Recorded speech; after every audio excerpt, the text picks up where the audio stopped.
Bezumnik misli, nema Boga. Pokvareni su, ogavnu nepravdu su počinili. Nema nikoga ko čini dobro. Bog sa neba gleda rod ljudski, da vidi ima li ko razuman, neko ko traži Boga.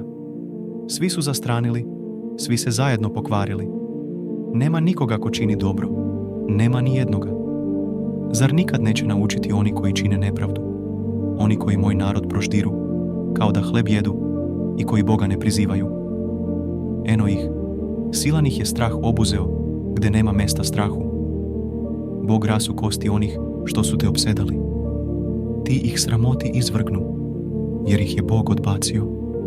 O, kad bi Izraelu došlo spasenje sa Siona, kad Bog vrati blagostanje svom narodu, klicat će Jakov, radovat će se Izrael,